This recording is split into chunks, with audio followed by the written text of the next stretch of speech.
Eu sou Amaury Cardoso, presidente da Fundação Ulisses Guimarães, do Estado do Rio de Janeiro. Eu tenho usado meu espaço em vídeo para divulgar, não só falar dos meus artigos, mas também divulgar os nossos cursos da Fundação Ulisses Guimarães. Neste eu vou estar falando de um curso fundamental, que é muito procurado na Fundação, que é o curso de cidadania, aprendizagem para a transformação social. Esse curso é dado em 8 aulas, 3 módulos. E o primeiro módulo, a democracia e o poder da participação. Eu vou procurar sintetizar o curso em 3 vídeos. Neste primeiro vídeo, eu quero apresentar para vocês um estudo e considerações sobre a importância do exercício pleno da cidadania. E eu quero iniciar fazendo uma análise sobre a construção da cidadania participativa no Brasil. Nos exige, inicialmente, realizar uma abordagem sobre as dimensões da cidadania, objetivando construir fundamentos para a dinâmica social em nosso país. Isso é importante. A noção de cidadania é fundamental para a dinâmica da vida social na democracia. A palavra cidadania surge hoje com muita frequência, mas ela não vem acompanhada de esclarecimento quanto ao seu real significado. Normalmente, o termo cidadania está associado à democracia, que também não tem seu alcance definido. E disso resultam diversos erros quanto ao emprego desses termos.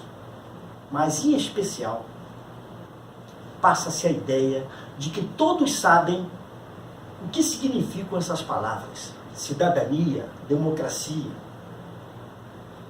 uma vez que estão na moda, quando, na verdade, o desconhecimento desse significado, que é grande, empobrece e dificulta o desenvolvimento social e político de qualquer grupo social. Pois se desconhecem as possibilidades de ação, mudança, aperfeiçoamento que o exercício dos mesmos pode acrescentar à vida coletiva e individual, fica comprometida a ação plena da cidadania. Hoje, é a voz corrente o uso da expressão cidadania, quando se fala em participação nos processos de tomada de decisões que se refletem na coletividade, no coletivo, em especial diante de grandes mobilizações populares. Na verdade, haveria apenas 2 classes sociais. Uma, a detentora da renda e do poder político, que é uma minoria.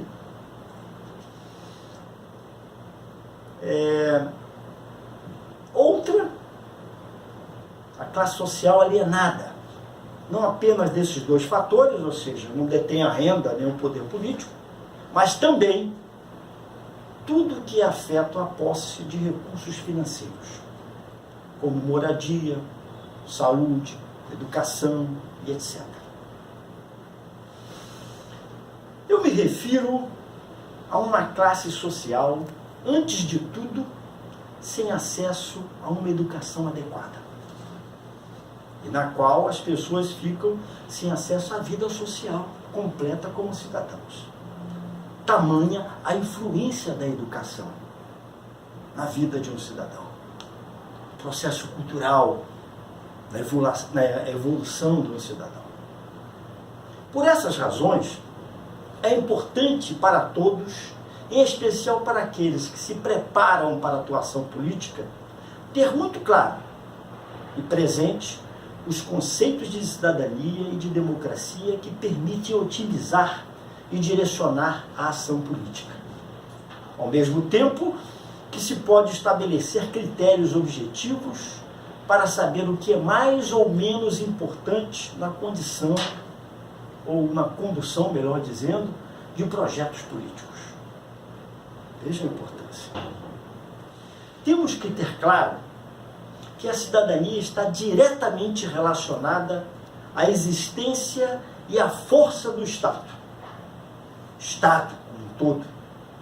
Pois ela decorre da lei, a ordem social e todos os direitos e deveres daqueles que são objeto e o sentido da ação do Estado, que são os cidadãos.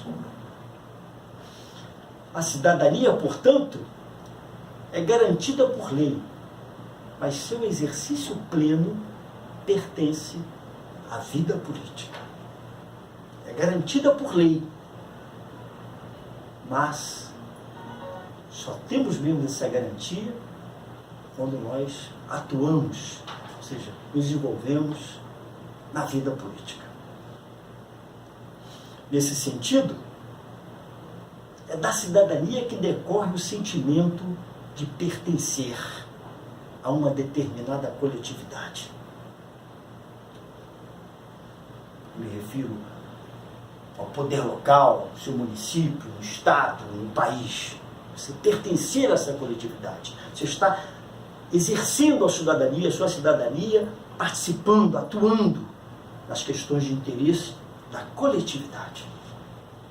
Ao mesmo tempo, surge da cidadania o sentido da participação ativa na condução dos interesses da coletividade, que se objetiva na participação política dos cidadãos, em diversos níveis, em processos de representação democrática, dentre os quais a democracia participativa, onde o direito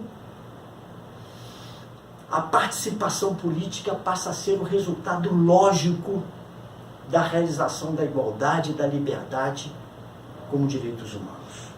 Sem isso, não existe direitos humanos assegurados, no meu entendimento. Observa-se, porém, que, embora complexa, a forma da democracia participativa se impõe como um ambiente ideal para o exercício da cidadania, em sua forma ampla. Hoje, muitas outras vias de participação e interferência nas discussões, tomadas de decisões políticas, estão presentes. E não apenas o mecanismo da eleição de representantes políticos que ocorre, de 2 em 2 anos aqui no nosso país. Existem as citadas outras formas, para citar alguma das outras formas de exercício da cidadania, existe a participação em organizações não governamentais, a participação em conselhos comunitários, a participação em conselhos sociais, da comunidade, diferentemente da associação de moradores, conselho da criança e adolescente, conselho da saúde, conselho da educação. Você está exercendo a sua cidadania. Podemos participar também através de plebiscitos, referendos, iniciativas que se originaram nos movimentos populares, os debates públicos. Participamos também desses debates através do interesse geral, de temas de interesse geral. Podemos participar via televisão, via internet, que está muito usual, que são mecanismos que permitem vislumbrar as possibilidades de introduzir na cultura da vida do cidadão a consciência da importância da sua participação. E na formação, na solidificação dos mecanismos políticos. É óbvio que porque pois eles vão se viabilizar desta forma. Enfim, trata-se de estabelecer por essas vias a forma política e legal para a realização do melhor para a maioria. E, pois, realizar uma vida digna para todos os cidadãos. A participação de cada cidadão plena, sua participação plena, nesses todos os canais que eu citei, essas diversas formas, ela contribui para um processo de participação da coletividade como um todo. Mas cada cidadão é uma engrenagem nesse processo. Finalizando essa abordagem inicial, que pretendo introduzir pontos importantes para uma abordagem da construção da democracia participativa, eu quero destacar o efeito das ações de um Estado perfeitamente democrático, composto por instituições sólidas e agentes políticos bem preparados. Resultaria, assim, em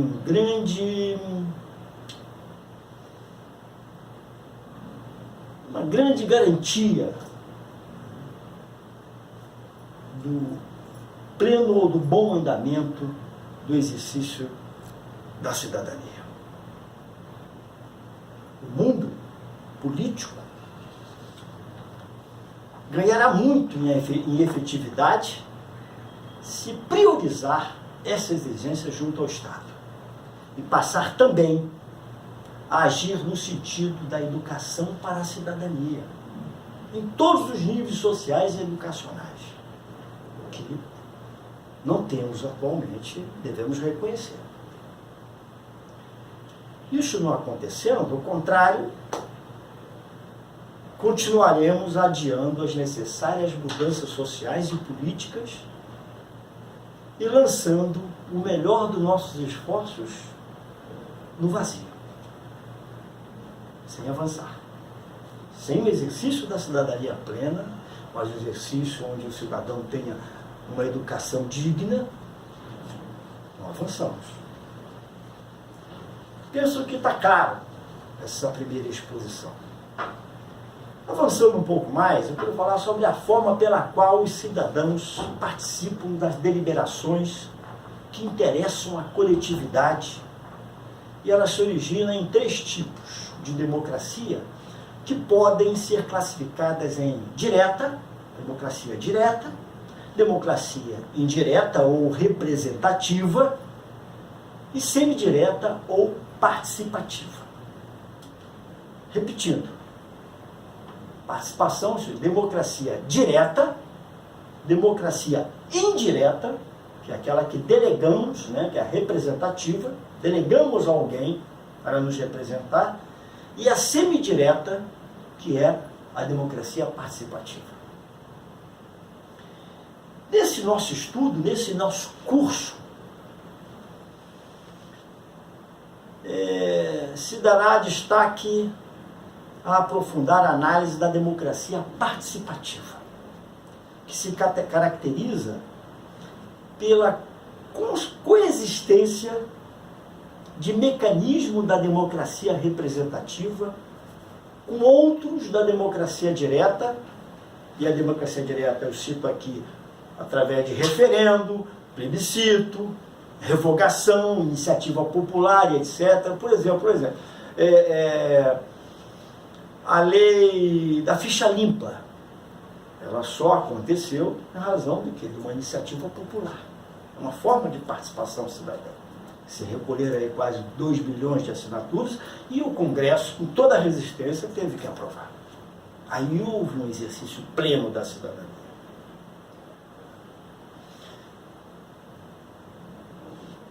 Bobbio, em 1992, ele apresenta uma sistemática a respeito de quais seriam as principais formas de democracia representativa.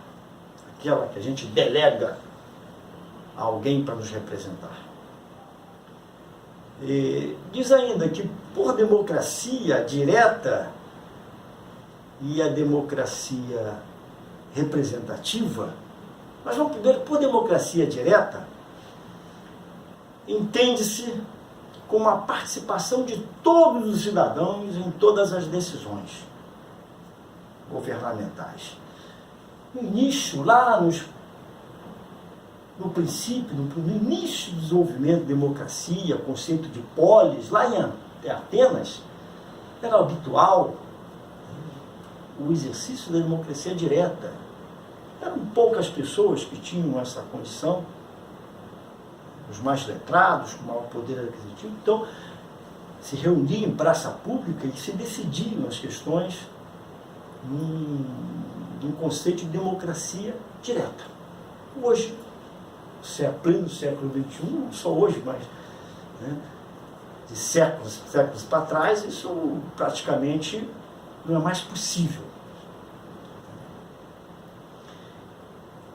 Mas, em razão de já um Estado representativo, o que é um Estado representativo? É um Estado no qual as deliberações políticas são tomadas por representantes eleitos. Em razão de quê? De ser difícil o exercício da democracia direta. O tamanho do Estado, enfim, quantitativo da população, se tornou praticamente, a ação da democracia direta se tornou praticamente inviável. Então se utilizou a democracia representativa, no qual os cidadãos elegem os seus representantes. E esses representantes decidem sobre essa sociedade. Entretanto, assim como afirma Bobbio, na democracia direta e representativa, pode se integrar reciprocamente, conformando, como eu posso dizer, para definir bem, conformando a democracia íntegra, aquela entre esses dois tipos de democracia, ou seja, direta com representativa. Representativa é o que é habitual, que nós elegemos nossos representantes, mas também podemos interferir com a administração direta através de referendos, plebiscitos, ações populares, quando os nossos representantes estão alheios ao tambor da sociedade. No Brasil, análises sobre iniciativas de governos locais apontam para a concretização de novos formatos que alinham democracia direta e representativa. Nós vamos mais para frente estudá-los. A democracia participativa, como eu já disse, pretende articular a participação social em condições de igualdade e liberdade de processos de decisões, advindos de uma discussão coletiva e pública, condições de pluralismo e a busca de promoção, em razão da busca da promoção da justiça social. Contudo, a globalização tem como uma de suas principais consequências o fato de as cidades contemporâneas passarem a assumir uma crescente relevância quanto ao seu papel no contexto nacional. De acordo com Castells, em 1988, ele dizia que o que está em jogo é uma nova lógica que toma corpo no processo de crise do Estado-nação. No desenvolvimento das instituições supranacionais e na transferência de competências e iniciativas mais amplas para os governos locais ou regionais. Em outras palavras, isso significa apontar o poder local como um caminho para um novo modelo de regulação entre Estado, mercado e sociedade. Desse modo, as cidades passam a ser concebidas como atores políticos relevantes, capazes de assumir a centralidade das ações de interações nas diferentes esferas da vida social e de atuar como um elo de articulação entre a sociedade civil, a iniciativa privada e diferentes instâncias do Estado. Esta é a visão colocada por Castells, bastante interessante e que favorece muito ao nosso entendimento. Fico por aqui, nesse primeiro vídeo, fazendo essa síntese do que vocês encontrarão no nosso curso de cidadania, uma aprendizagem social. No próximo vídeo, eu avanço uma questão importante, que é falar sobre, vamos tocar sobre o assunto da democracia participativa no Brasil. Como é que ela se deu? Muito obrigado pela sua atenção.